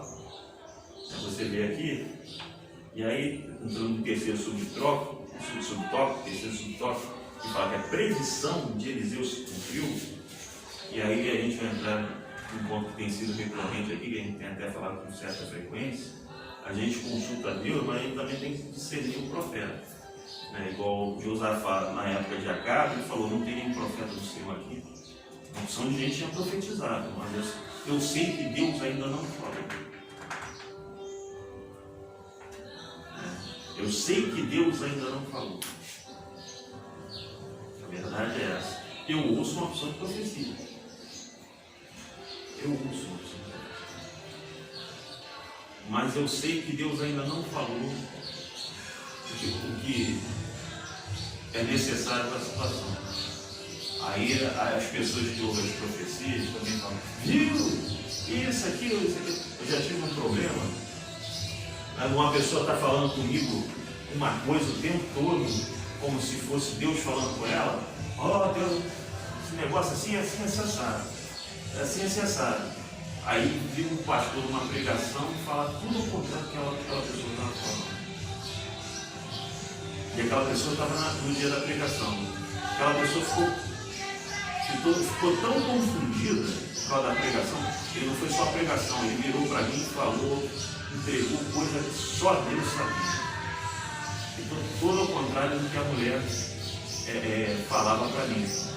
E a mulher falando como se fosse Deus. A mulher estava naquele culto. E aí confundiu tanto a mulher que a mulher falou, eu não sou profetisa de Baal, não. Ela viu que a profecia dela não casava com a do homem. E a do homem falava coisa que só eu sabia. Então, o profeta, eu sabia que o que a mulher estava falando não era Deus. Não era Deus. Mas sabe as pessoas querendo entregar, é moda de uma igreja que entrega. Parece até carteiro, eu gosto. Entrega. Mais da metade, mais de 80% das profecias que são entregues na igreja não são de Deus. Não são. As pessoas acham que ser profeta é status. Aí sai entregando. Sai entregando. E o negócio está complicado. Mas está muito complicado. É a tal história. Eu não sou profeta. Sou um pastor. Não sou profeta. Um mau pastor. Então eu não vou falar foi Deus que me deu, foi Deus que não sei o quê. Eu ensino a Bíblia, porque a Bíblia chama o que Deus chamou o pastor para fazer, sinais de Espírito e cuidar do povo. Eu faço isso. O povo muitas das vezes fica com raiva com o cuidado que a gente dá. A gente fala uma coisa, o povo não é aquilo que ele quer ouvir, o povo ele dá pedrada das coisas. E aí tem aquele negócio. Às vezes a gente pega um hipótese, uma égua, égua da coisa, bota a chifrada. Então você está ali, está vestido de ovelha, mas aí tu vai ali, quando tu dá uma cutucada, tu toma uma. Isso acontece de vez em quando. Mas eu não sou profeta. Eu conheço o pastor Goberlan, nessa hora não. Ele fala, eu sou batista, meu fogo é baixo, Deus não me revelou nada. Fala bem claro. Ele está fazendo, eu estou fazendo aquilo que Deus me falou para fazer, ensinar as escrituras. Ensinar como caminhar para o céu. Não adianta ter revelação, profecia. O pastor a função maior do pastor não é ter revelação, a função maior do pastor não é entregar recado de Deus, não é essa. Não é essa. É ensinar, conduzir o rebanho ao céu. Ensinar o rebanho como é que entra no céu. Tratar a ovelha, ir lá com o seu cajado de vez em quando, pau na ovelha, tem que dar. Se a ovelha vai apanhar calado. Agora, se é ego e bode, vai receber o topo. Ego e bode da coisa. Então, não é as pessoas confundem muitas coisas. Por exemplo, aquele sujeito é muito usado por Deus. Ele prega numa profundidade, ele entrega a profecia, revelação, aquela coisa toda. Tem que ser consagrado, não tem nada, irmão. Não tem. O ministério é outra função. O diácono é uma função totalmente diferente. Não tem nada a ver com profecia, não tem nada a ver com apacentar. É um serviço igual de Levítico fazia dentro da casa de Deus, é um serviço de casa de Deus. O presbitério é outro também. Você pode ver que quando teve um problema na igreja, em Atos capítulo 6, acerca do serviço social da igreja, de servir às mesas, se não me engano é Pedro, que pega e fala: não convém que nós deixemos o estudo da palavra, o ensino da palavra para ser mesmo. Cada um faz uma coisa. Aí porque a pessoa é usada em profecia, tem que ser consagrado? Não. Vai ser profeta, para ser profeta não precisa ter cara. É assim que funciona. Qualquer ensino tem cara, tem cara. Você apesar da Bíblia, você não pode falar. Em qualquer lugar. Então o que acontece? Você não encontra respaldo na Bíblia para isso. Tá? Compreende isso aí. Então, quem é profeta não fala: eu sou profeta para todo mundo. Não fala. Tá? Não. E aí o que o profeta fala é o seguinte: a predição de Eliseu se cumpriu. Nosso irmão Felipe, o tópico 2, os três tópicos. 2. Eliseu oferta o azeite da viúva. Subtópico 1. A situação das viúvas em Israel. A vida das viúvas nos tempos bíblicos era bem difícil, pois as mulheres daquela época dependiam dos seus maridos para prover-lhes o sustento. É o caso da viúva de um dos discípulos dos profetas de Israel. Após a morte do marido, a mulher ficou numa situação complicada. Falta de suprimentos, dívidas e ameaça de seus filhos serem vendidos como escravos. Deus ouviu o clamor daquela viúva e supriu suas necessidades. Subtópico 2. Uma única botija de azeite foi suficiente para Deus operar o milagre. Após ouvir da mulher que não tinha nada além de uma vasilha de azeite, o profeta disse a ela que tomasse vasilhas emprestadas com os vizinhos e que ao entrar em casa com os filhos fechasse a porta. A ordem era derramar em cada vasilha disponível o pouco de azeite que possuía e pô-las à parte à medida que ficassem cheios. E foi justamente o que ela fez. Quando acabaram as vasilhas, o azeite cessou. Ela vendeu o azeite, pagou a dívida e ainda pôde manter o sustento da família com o que sobrou. Subtópico 3. Fé, obediência e família unida. Neste episódio, da multiplicação do azeite, percebe que a fé e a obediência são os ingredientes necessários para que as bênçãos divinas sejam abundantes na vida de quem crê. Às vezes, o milagre que buscamos não acontece a partir de coisas extraordinárias. Basta trabalharmos com o que Deus já nos deu e exercer a fé em sua palavra. Ao pedir à mulher para fechar a porta, o profeta indicou que o milagre deveria acontecer na intimidade da família. Isso significa que Deus se agrada de uma família unida em torno de um ideal sagrado. Então aqui nós temos um milagre na vida da viúva, né? Em que ela vai confrontar o profeta. Você não diz que serve, não, Deus, meu marido também servia esse Deus. Cadê o Deus que vocês serviam? Porque meu marido era servo dele. E às vezes a gente não está preparado para ser confrontado dessa forma. Eu conheci um pastor, ele adora no Senhor. Eu conheci um pastor que ele fez o seguinte: uma vez aconteceu com ele ser chamado para orar por uma criança que estava morta. Se não me engano, foi o mês de primeiro dia. Era pastor do Pará. E aí ele pegou, orando mais de 15 minutos ali. Ele tipo assim: se eu não orar, eu me matar. Se eu me ressuscitar essa menina aqui, eu vou me matar. Você imagina você depender do milagre de Deus para a tua vida você ceifada ali também, não só o menino ressuscitar. Mas se Deus não fizer algo, você vai morrer também. É quando você é confrontado na fé. Isso é complicado. Às vezes a gente não está preparado para isso. Cadê esse teu Deus que você prega e que você fala? Cadê o teu Deus que você diz que serve? Eliseu aqui ele foi confrontado. E ele tinha comunhão com Deus suficiente para poder receber esse confronto. Às vezes a gente não está na mesma condição. Bom é quando tem alguém na mesma condição, porque aí o Deus se revela através daquilo que ele faz. E aí você vê também aqui, o subtópico 2, ele fala o seguinte: uma única botija foi suficiente para Deus operar o milagre. E no caso, o milagre de multiplicação de suprir a necessidade. Às vezes a gente não precisa de muito. Paulo manda se contentar com aquilo que tem.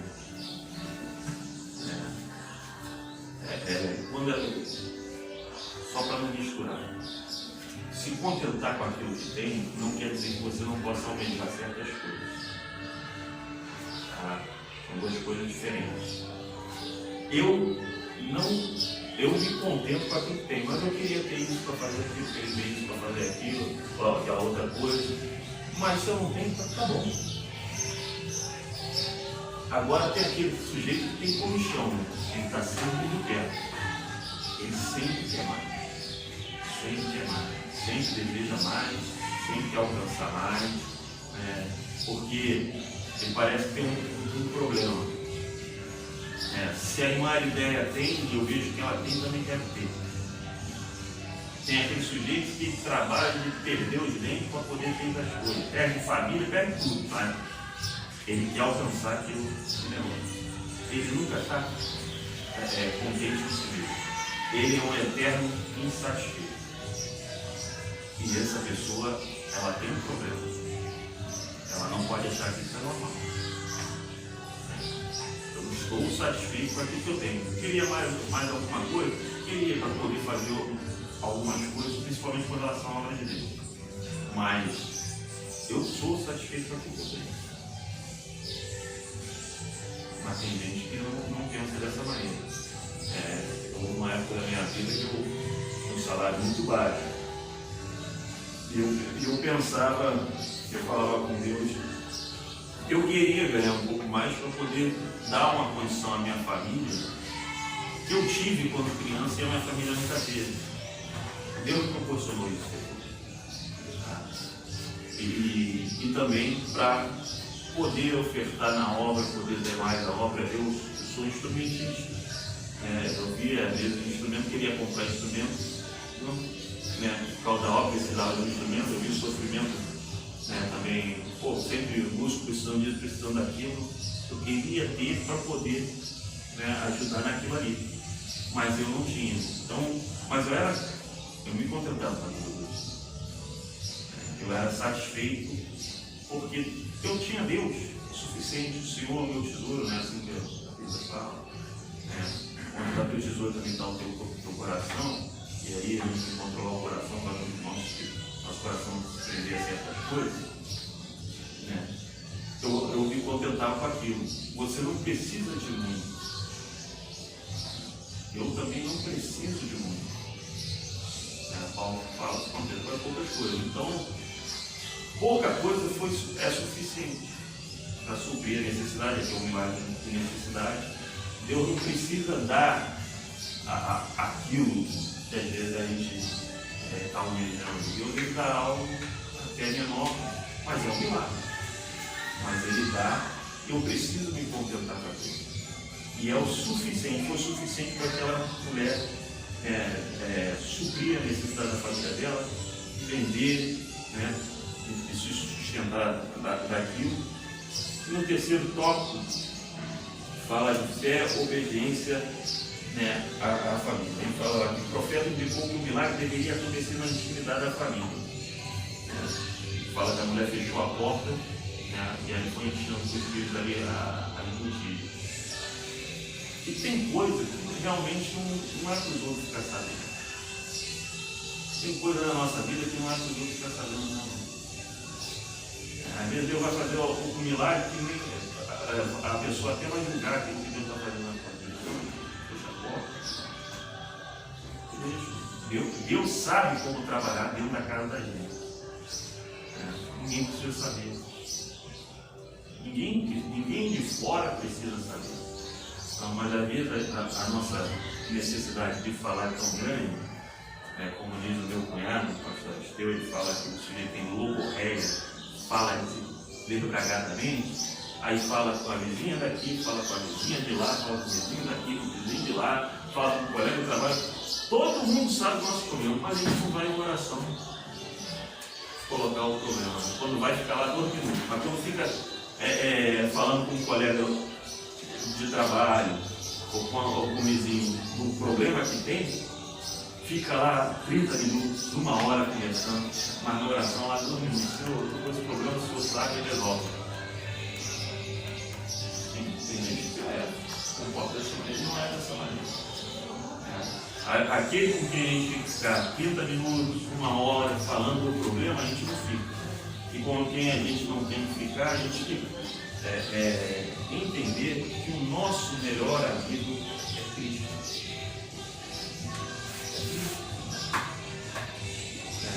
É claro que nós devemos ter o nosso devocional. Devocional é aquele momento que a gente tira, deixa fora do teu quarto, entra, ora. Mas o crente, ele tem que, todo crente está falando com Deus. Ele não conversa com uma pessoa sem estar ali pensando assim. A conversa que ele está tendo com aquela pessoa, ele está tendo com Deus também ao mesmo tempo. Falando, peraí, olha essa situação, olha esse assunto. É assim que funciona. Mas a gente fala com 500 pessoas. A gente vai colher o que planta.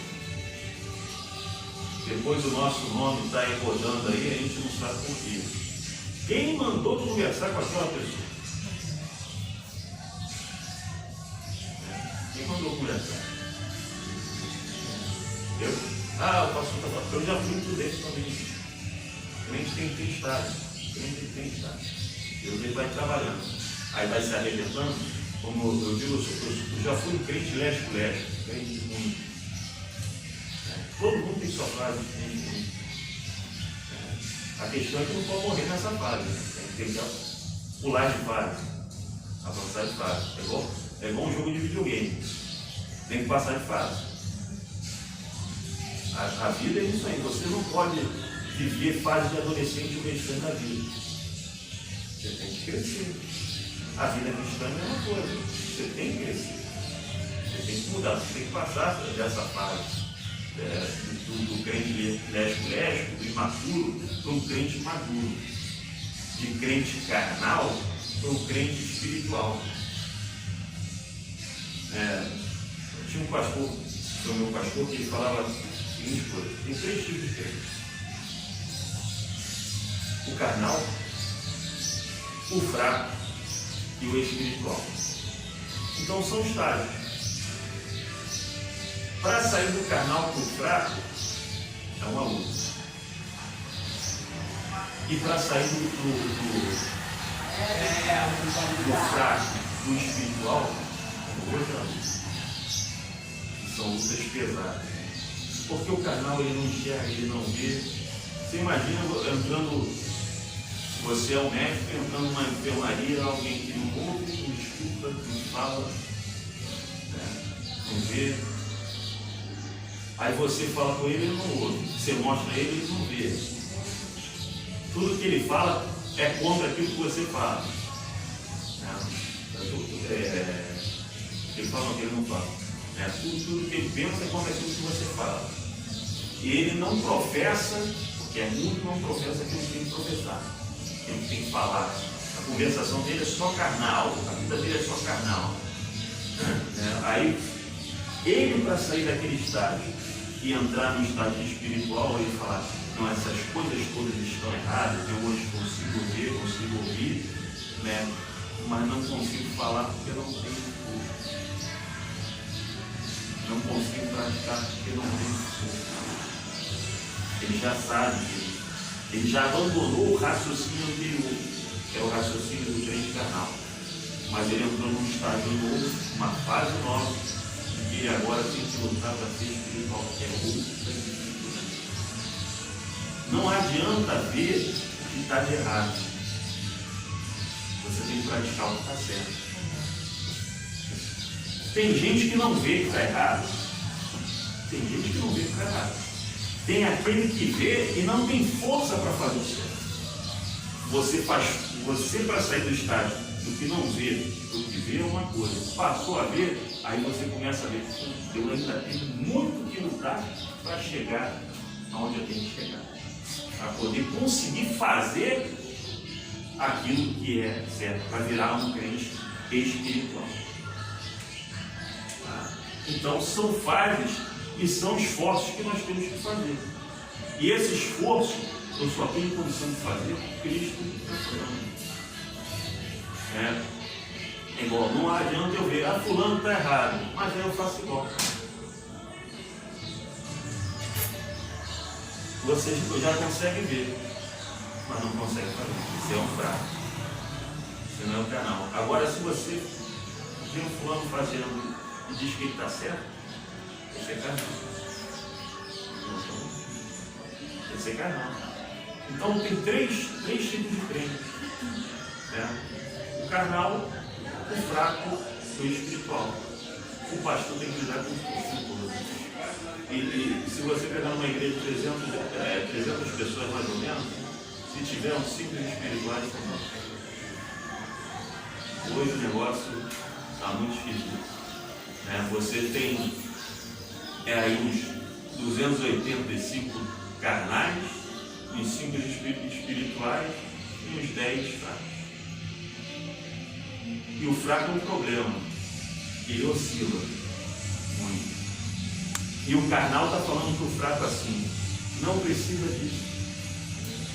Não é assim. Você pode fazer isso sim, porque o pastor está errado. Aquela irmã que te falou isso, está errada. Você não precisa fazer isso tudo. O carnal é assim. Não tem nada a ver. O carnal, o discurso dele é o não tem nada a ver. É a frase que ele mais escuta. É o crente carnal. E ele fala isso para quem está fraco, porque ele quer transformar o fraco num carnal de novo. Um carnal de novo. Mas você pode ver que o crente espiritual nem com carnal anda. É só Pai do Senhor de longe, não tem conversa com o carnal dele. O crente espiritual não tem conversa com o crente carnal. É só Pai do Senhor, no máximo ali 3, 4 minutos, cada um no seu canto. Ele não fica conversando com o carnal. É assim que funciona. E o fraco, ele conversa tanto com o espiritual como com o carnal. Agora, quem você acha que vence nessa batalha? Os 285 carnais ou os 5 espirituais? Quem você acha que tem a capacidade maior de influência? Então, a igreja é algo muito complicado. Não, pastor. Eu vejo assim que igual o senhor falou assim, o espiritual, geralmente então ele tem que ficar isolado, né? Assim, isolado que eu falo assim, porque se a pessoa é espiritual, se ela começar a andar com o fraco, ela vai cair. Se ela começar a andar com o carnal... A espiritual não cai por andar com o fraco. Igual os profetas. A maioria dos profetas andavam sozinhos, né? Andavam com eles próprios. Com eles, os espirituais andavam com os espirituais. Mas o espiritual, ele muitas das vezes ele é colocado no lado do fraco para poder o fraco virar espiritual. É assim que funciona. E o carnal geralmente ele é combatido pelo espiritual. Por isso que ele não tem conversa, não tem comunhão, não tem como. Mas o fraco ele consegue enxergar o que é certo, ele só não consegue fazer. Então o espiritual consegue andar com o fraco, até determinado momento. E quando a mulher foi fraca do lado da ideia, ela acompanhou. O dia que a mulher falou, não quero ser mais fraco, quero ser carnal, ela é assim que funciona. Porque o carnal não adianta. O carnal é igual uma porta, igual uma parede. Você fala com a porta com a parede, não adianta. Aí alguém pode estranhar assim, pô, mas o pastor não fala com fulano, não fala com outro, não. Como não pode, é o nosso padrão de cristianismo. Eu tenho 4 ou 5 textos falando para você não falar com a pessoa que se diz falso, que é falso crente. Um está em Coríntios, outro está em 2 João. Você pega Jesus falando para tornar o sujeito ao gentil, se não ouvir nem você, nem 2 testemunhas, nem a igreja. Tem uns textos textos aí meio conflitantes com aquilo que se diz cristianismo nos dias de hoje. Aí quando você toma uma atitude muito radical, para ver como é que o padrão do mundo está tão enraizado. Jesus, irmão, quando ele foi levado no meio de Herodes, depois de Herodes, no meio de Pilatos de Herodes, depois de Herodes para Pilatos de novo, se ele falou 7, 8 palavras, foram muito. E olha que ele passou uma madrugada toda dentro da casa de Caifás. Ele tudo falou. Porque com o carnal não tem conversa. Eu só abri a boca para falar, eu fiquei tanto tempo no meio de vós, que eu tiver tudo feito. Vocês me ouviram o que eu falei. Eles estavam testemunhando acerca dele, que ele tinha dito, que ele tinha inventando certas coisas. E aí ele cala de novo. Aí Pilatos fica falando, depois manda ele para Pilatos fica falando com ele, ele só abre a boca quando Pilatos fala, sabe que eu tenho poder para te soltar? Ele fala, nenhum poder que você tem, se não fosse dado por meu pai. Então, você vê que Pilatos não fala sozinho há muito tempo. Você não tem conversa com esses caras. Você só fala pontualmente. Você não abre a boca. Agora, o fraco é diferente. O fraco é aquele que toma mais paulada do espiritual. O fraco ele apanha. Pedro era um crente fraco. Você vê, está lá no barco. Aliás, os apóstolos ensinam o crente fraco. E o crente fraco está sempre vacilando, não que ele não enxergue, mas ele está sempre vacilando. Você vê todo mundo no barco, Jesus no barco, o barco começa a entrar na tempestade, vão lá desperta Jesus, aí Jesus já levanta aborrecido. E quando vai ter que suportar o pessoal como fez? Aí ele acalma a tempestade. Aí você vai lá, outro episódio de outra tempestade, ele num barco, Jesus andando sobre as águas, e Pedro falando, se o Senhor me manda vir contigo. Aí Pedro começa a andar, quando Pedro olha para as ondas, ele começa a afundar. Aí Jesus tira ele da água, já tomando uma bronca. O carnal está sempre tomando bronca. Sempre. Porque está sempre fazendo besteira, não tem força para fazer o certo. Sempre tomando bronca. Ele já tomou uma bronca, já sendo chamado como pequeno a fé, quando foi retirado das águas. Você vê Jesus falando que Pedro até de Satanás foi chamado. O tempo todo tomando bronca do carnal. E aí, o carnal ele não é convertido. O carnal é usado por Deus, mas não é convertido. O carnal não, fraco, mas não é convertido. Jesus virou para Pedro e falou, Pedro, Satanás pediu para te cilandar. Porém, eu roguei ao Pai para que tua fé não desfalecesse. Tu, quando te converteres, apacenta teus irmãos. Você não é convertido. Eu sei que tu não é convertido. O espiritual sabe que o sujeito é fraco. Não adianta o fraco querer se fingir que é espiritual, porque quem é espiritual vê que não é fraco. Pedro, não adianta você tentar me enganar, eu sei que você é. Não importa se, mas Pedro foi o único que reconheceu Jesus como Cristo, porque Deus revelou a ele. Não foi carne nem sangue quem te revelou, Simão Barjona, mas foi o Pai que está no céu. Assim quando ele fala, tu és o Cristo, Filho de Deus vivo, não quer dizer nada. Deus revelar alguém, continua sendo fraco. Continua sendo fraco. O que Jesus ele falou para Pedro? Quando você virar alguém espiritual, você cuida dos outros. Porque Satanás vai te dar uma murmura aí que é fraco. Acho que não. Mas tem gente que, irmão,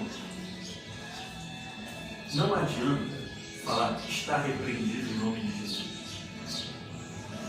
Não adianta. O diabo pega e arrebenta com isso. Atos capítulo 19. 7 homens, filhos de um líder de uma sinagoga, ou seja, de um pastor, vamos dizer assim, chegaram com um endemoniado e falaram assim: em nome de Jesus que Paulo prega, nós mandamos que você saia. O demônio que estava no sujeito falou: eu sei que é Paulo, conheço Jesus, mas vocês eu não sei quem são.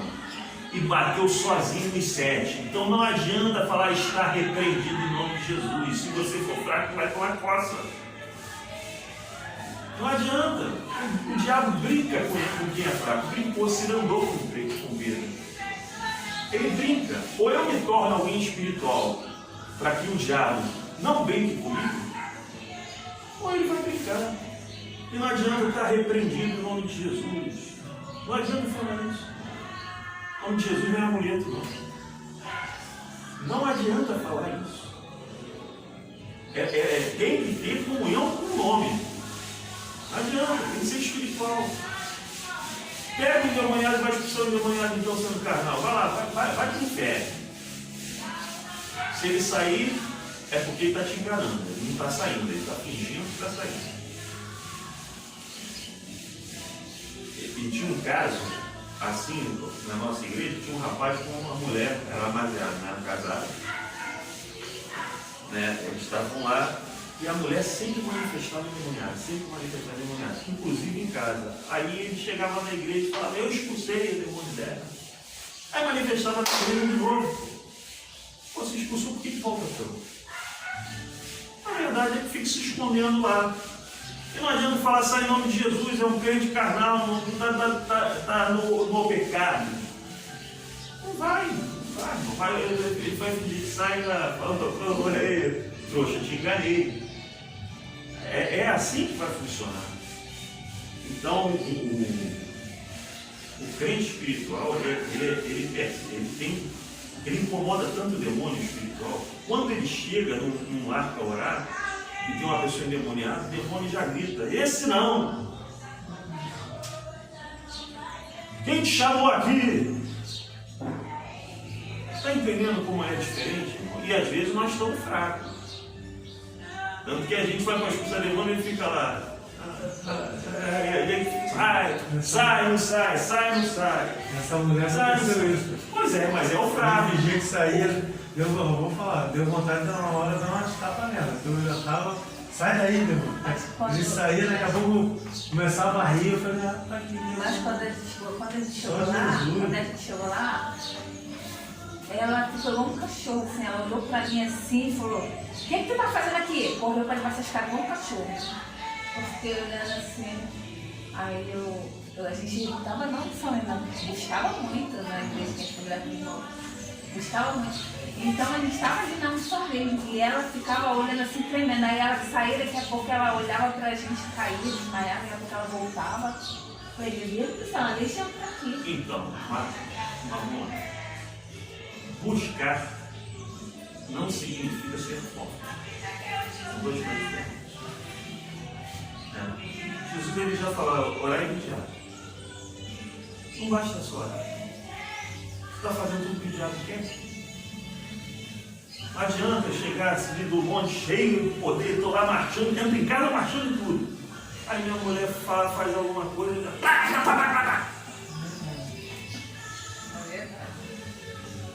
Que unção é essa?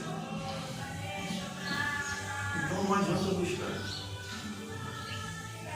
Obediência. Tinha um irmão que faleceu há pouco tempo, o nome do Senhor, ele falava que o alfabeto de Deus tinha 4 letras. O, D, D, C. E é a única coisa que o diabo respeita, a obediência. Ele não respeita a tua subida no monte, tempo de oração que você tem, ele não respeita a cada vida. Pode orar e me cair os dentes. Ele não respeita isso. Se você tiver uma frase, você vê Jó, não tinha falha nenhuma, ele foi lá e arrebentou o sujeito. O diabo ele não respeita ninguém. Não respeita língua estranha, não adianta essas coisas não. Não adianta. Ele respeita obediência. Na verdade, ele respeita não. Deus pela sua obediência, porque ele fala para você obedecer, ele acaba agindo em seu favor.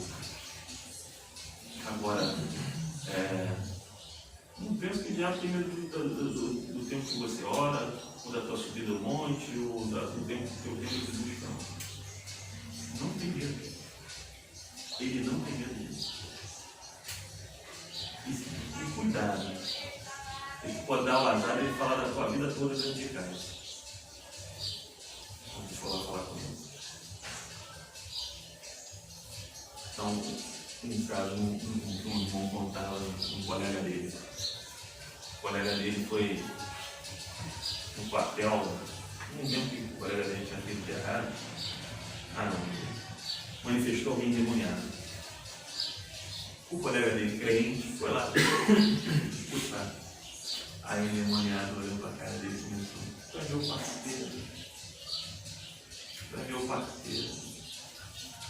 Ele tocava a música do mundo.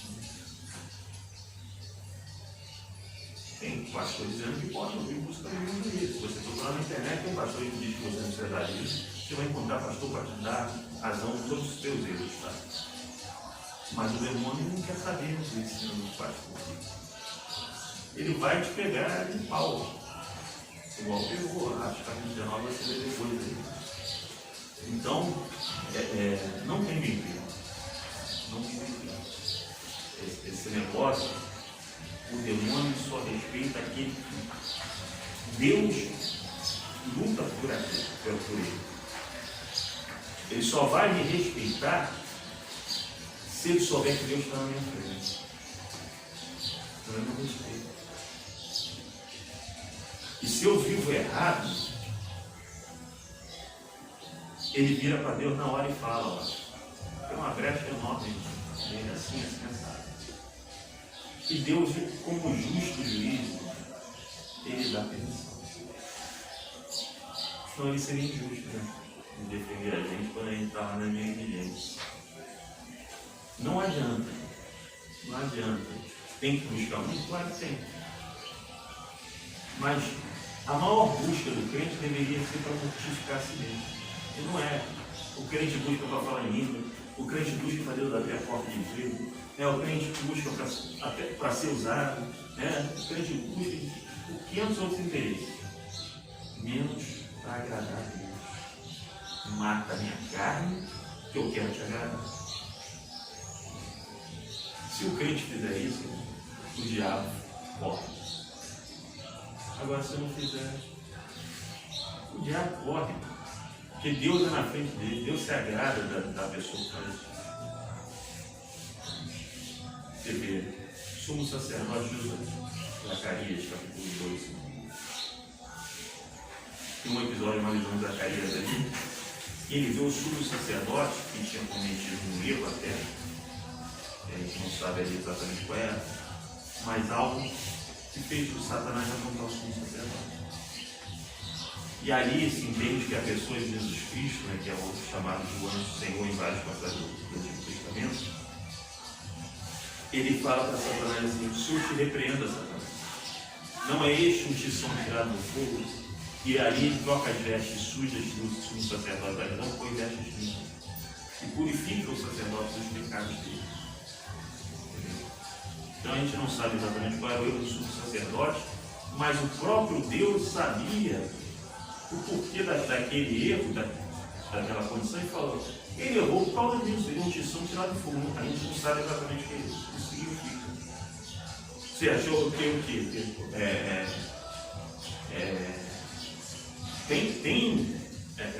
Eu sei a situação que ele viveu, porque ele reagiu dessa forma. Então, Deus estava à frente do sumo sacerdote. E aí o diabo não tem. Deus tem que estar à frente. E Deus não fica à frente pelo tempo de busca. Não existe isso. Tem que buscar, tem que ter comunhão. Sim, mas se eu não estiver dentro daquilo que Deus quer para a minha vida, eu corro o risco de tomar um pau do diabo. Funciona dessa maneira. Vamos para o tópico 3. Maria Vaz. Tópico 3, subtópico 1.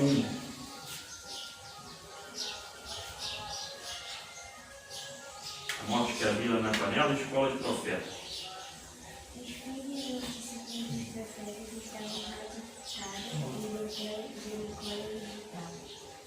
Nessas escolas alunos eram escolarizados a buscar uma melhor compreensão da palavra de Deus, desenvolviam relacionamento, conhecimento, contribuir à manutenção da resistência contra a apostasia e a idolatria que imperavam em Israel. Por isso eles eram perseguidos por exemplo. Então, não pode achar que aquele que busca mais a Deus, tem maior comunhão com Deus, que tem interesse, né, de viver as coisas de Deus, interesse pelas coisas de Deus, interesse por agradar a Deus, não pode achar que ele não vai ser perseguido. Tá? E por aquele que defende a causa de Deus. Deus não precisa de defensor, claro que não, mas a causa dele sim. Com a causa dele sim. A epístola de Judas é uma epístola para a defesa da fé. 2 Pedro também.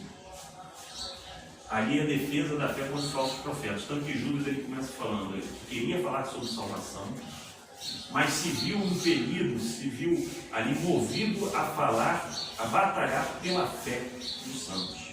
E aí ele começa a falar contra falsos profetas ali, contra falsas doutrinas, falsos procedimentos, algumas coisas que estavam erradas, que já estavam dentro das igrejas. Então a fé precisa ser defendida assim. Deus não, mas a fé precisa. E a pessoa que defende a fé vai ser perseguida. Não pode achar que não vai. Se você não está com muita força para ser perseguido, guarda a defesa da fé para um momento que você está mais fortalecido. Porque senão você vai sofrer. Defender a fé requer estar fortalecido. Porque vai sofrer perseguição. Não pode achar que não vão ficar te aplaudindo. Tem gente que acha. Eu preguei aqui na igreja. Eu falei algumas coisas, que negócio da idolatria, da camisa do clube de futebol. Chegou no final do curso, que eu estava saindo de volta da igreja fora, o irmão estava ali perto do portão falando com o outro. E o Mengão? Para afrontar. Você acha que vão bater palma para você? Você acha que vai ser plateia? Irmão, não faz nada. Se você pregar a verdade, vão falar que você não devia ter falado daquela maneira. Se você falou algo que incomodou, vão falar, não, você não podia ter falado isso, você é grosso, você é estúpido. Teve um aniversário dessa senhora aqui que eu trouxe uma mensagem de proteção de graça. E o povo, conhecido nosso numa igreja, eu falei certas coisas de mulher, do relacionamento de mulher e homem. E aí o povo, depois que acabou o culto com esse nosso, pensou, você é um grosso, você é um estúpido, mas fala dessa maneira que mulher, e não sei o que, não sei o que lá. O pastor Daniel falou alguma coisa. Daqui a pouco vem uma ímpia. Uma ímpia. Você não sabe como Deus falou com você. Então, irmão, são os crentes carnudos. Aquele carnudo, eu tenho raiva de crente. Crente carnudo, irmão. É um problema sério. Não consegue enxergar um palmo na frente do nariz. Não consegue ver Deus fazendo as coisas. Mas se você for levar a mensagem de defender a fé, você vai sofrer perseguição. Às vezes você sofre perseguição dentro da própria casa. Sofre perseguição dentro da própria casa. Você vê que quantos casos aí a gente não ouve da pessoa que aceitou Jesus e foi posta para fora de casa? Quantas situações a gente não tem isso? Então você vai sofrer perseguição. Então, se você tiver interesse de buscar compreensão da palavra de Deus, desenvolver relacionamento com Deus, ou seja, viver com Deus e fazer a vontade de Deus e levar a mensagem de Deus, você vai sofrer perseguição. A morte na panela, Alexandre, dê pra gente.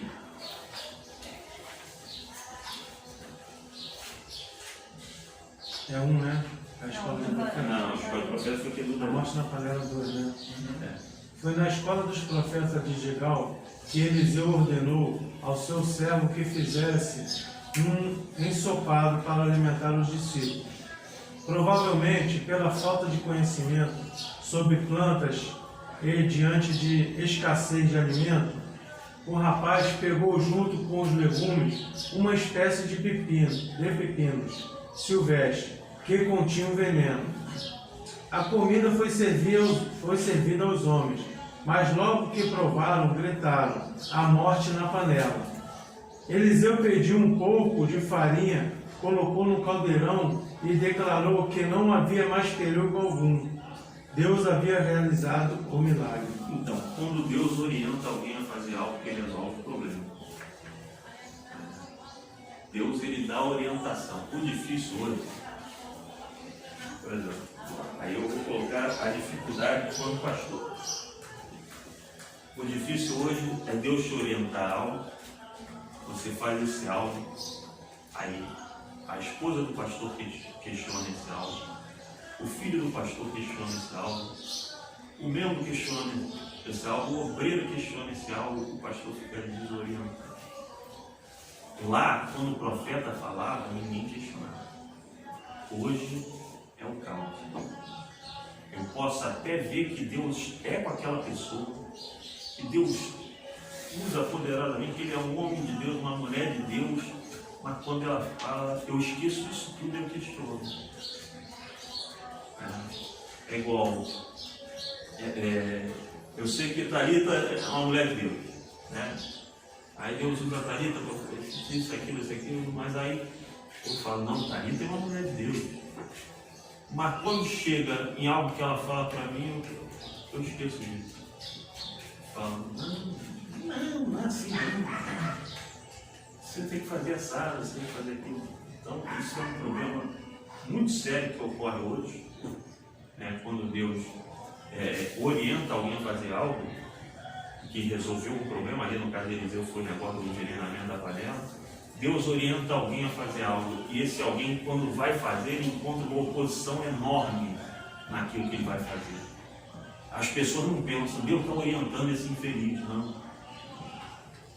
Elas pensam logo, isso está errado. Começa a analisar as coisas. Aí, como é que era o tratamento de Jesus? Jesus, ele chegou com os seus discípulos e começou a ensinar. Eu vou ter que ir para Jerusalém e vou morrer lá. Aí começa Pedro, não, Senhor, tem compaixão de ti, de modo nenhum. Começa a se opor porque não compreende aquilo que Deus quer. Não, de modo nenhum, Senhor, não é nada disso, Senhor, nada disso. Ele insistiu tanto que Jesus virou para ele o tratamento de Jesus. Satanás, tu entende coisas de homem, tu não entende das coisas de Deus. Ou seja, tu não tem discernimento algum para saber o que é certo e o que é errado. Quem é você para falar que é certo e que é errado? Aí eu deveria pensar dessa maneira, né? Eu fui muito. Hoje eu vejo um pastor e outro tinha razão numa série de coisas, e às vezes a gente acha que tem razão. Mas o que a gente merece ouvir é o seguinte: ô infeliz, quem é você para me aconselhar? Não resolve o problema da tua casa, rapaz. Quem resolveu? É o que a gente deveria ouvir, né? Mas o pastor fica lá quieto, não resolve, a maior paciência e já sai falando mal dele. Na maior paciência, a gente ouve mas a gente sai falando mal dele. Não é possível que o pastor não está vendo isso? É claro que ele está vendo. Ele está recebendo orientação ou buscando orientação de como resolver aquele problema de Deus. E está a gente questionando. O que a gente devia ouvir do pastor? Igual Pedro ouviu de Jesus. Ô capeta! Atrás de mim, seu capeta! Tu não entende nada como resolve o problema da tua casa? Tu aí todo carnudo, rapaz. Quando alguém faz alguma coisa, tu logo se ira com o sujeito, arranca a orelha do sujeito. Quem é você para falar alguma coisa? Eu lembro da minha mãe está falando de um determinado sujeito falando assim, ele não é liberto, quer libertar os outros. Aí eu lembro, era o que a gente deveria ouvir. Rapaz, não consegue ver o argueiro no teu olho para tirar o cisco dos outros? Não se mete, rapaz. Eu estou resolvendo isso com o dono da obra. Era o que a gente deveria ouvir dos pastores. Eu estou resolvendo isso com o dono da obra. Quem é o dono da obra? Jesus. Por que o mesmo fica tanto questionando? Está questionando o quê? Mas eu acho que também tem que ter cuidado, porque essa pessoa, por exemplo, entrar nesse caminho, ninguém nunca vai corrigir ninguém. Porque sempre um tem um argueiro no olho, o outro tem um cisco não sei aonde, um está faltando na perna, um está faltando no braço. E aí, por exemplo, se eu vejo a Thalita errando em algum lugar, ela tem que aceitar. Quando eu corrigir, assim como quando ela me corrigir, eu tenho que aceitar quando ela me corrigir. Mas quem trata com o pastor é Deus. Ah, não, tudo bem. Mas se alguém chegar para você, porque você é pastor, e falar, pastor, cuidado que você vai cair no buraco, você não vai ouvir porque eu lembro? Ovelha, sim, ouve. Então, Ouvir você ouve tudo. nesse Aí você vai ver com o dono da obra se é aquilo mesmo. O problema não é o pastor. É quando o pastor ele tem comunhão com o dono da obra. É outra situação. Ele tem compromisso com o dono da obra. É outra situação. Quando o pastor tem compromisso com o dono da obra, é assim.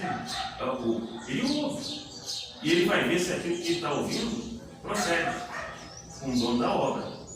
O membro é que não raciocina que o pastor está falando com o dono da obra. O membro ele olha para o pastor e vê como se fosse um ninguém. Como se fosse ninguém. Estou falando do pastor que tem compromisso com o dono da obra. Que está ali com o dono da obra. O que eu faço? Devo fazer isso, devo fazer aquilo. Eu preciso ter resposta. E aí o membro está pressionando ele ali. Tem que fazer isso, pastor, tem que fazer isso. Ele está ouvindo o membro falar aquilo todo. Ele ouve. Só que ele tem compromisso com o dono da obra. Ele não pode sair ouvindo. Arão foi ouvir o povo. Arão foi ouvir o povo. Certo? Lembra que Arão foi ouvir o povo? Foi só Moisés dar uma saidinha. E Deus falou com Moisés: você vai ser para o povo como Deus, e Arão vai falar ao povo. Quando saiu o representante de Deus ali, que ficou só o sacerdote, o sumo sacerdote, e o povo, que você só ouve o que o povo fala, o que Arão devia fazer? Não, tem que esperar Deus vir e me dar a resposta. Eu vou esperar Moisés descer. E quando Moisés descer, eu vou ouvir o que Deus tem para falar. Arão ouviu o povo. O que ele fez? Bezerro. Não se ouve o povo. A verdade é essa. Se você ouvir o povo, você não faz nada. Se você ouvir o povo, você fica incrédulo. Você imagina andar com o povo de Israel no deserto. Nós estamos com fome, você falta tudo, falta isso, falta aquilo. Se você ouvir esse pessoal, você fica incrédulo igual a eles. Não se ouve. Às vezes não tem que ouvir ninguém, nem da família. Porque um dia Miriam resolveu pegar e falar: você é profeta, nós também somos. Virou para Moisés, a irmã dele: você é profeta, nós também somos. O que aconteceu com Miriam? Ficou leprosa. Por que não aconteceu com Arão, que também questionou? Porque Miriam e Arão questionaram Moisés. Nós também somos profetas. Deus fala para a gente também. Mas aí Miriam ficou leprosa por causa disso. Por que Arão não ficou? Porque se Arão ficasse, ele não poderia ser mais sumo sacerdote. Não poderia ter lepra, não poderia ter defeito no corpo do sumo sacerdote. Deus preservou Arão só por causa do cargo dele. Olha só como é que funciona. Aí às vezes a gente fica pensando: por que o pastor que faz errado permanece tanto tempo? Às vezes só por causa do cargo. Deus respeita isso. Porque foi uma escolha de Deus. Arão foi uma escolha de Deus. E Deus ele respeita isso. Até porque se ele não respeitasse, quanto mais o evangelho não ia ser escandalizado. Às vezes a gente fica. Tem vários escândalos aí que não aparecem, mas não aparece por quê? Entendeu? Então funciona mais ou menos dessa forma. Mas não ser guiado mais por Deus, ele dá sinal que não está sendo mais guiado por Deus. Mas que sinal é esse? Tem vários tipos de sinais. Você vê o profeta, a história do profeta novo e do profeta velho. Deus falou do profeta novo, vai, volta, não para em lugar nenhum. Aí chega o profeta velho, não, Deus também fala comigo, como na minha casa. Fôlego de vida, Senhor, venho agradecer pela vida de cada irmão que está aqui presente, Senhor, aprendendo mais de Ti, Senhor. Eu te peço, Senhor, que o Senhor venha usar o Teu servo cada dia mais e mais para nos ensinar da Tua palavra, Senhor. Nos guarda, nos livra de todo mal, Senhor, que nós venhamos, Senhor, guardar essa mensagem no nosso coração, que nós venhamos usar no nosso dia a dia, Senhor. Pai querido, Pai amado, Senhor, nos leve em segurança para o nosso lar, livra-nos do homem sanguinário, da bala perdida, de todo mal, que nós venhamos ter uma tarde abençoada na Tua presença. Pai querido, Pai amado, eu entrego a vida de cada um em Tuas mãos, que nós venhamos ter uma semana abençoada. É desde já o que eu te peço e te agradeço, em nome de Jesus, amém. Estenda as mãos. O amor de Deus, nosso Pai, a graça de nosso Senhor e Salvador Jesus Cristo, a comunhão das duas consolações do Espírito Santo de Deus, seja com todos que aguardam a volta do Senhor Jesus, digamos todos. Amém. A vitória é nossa. Pelo sangue de Jesus. Deus é por nós. Quem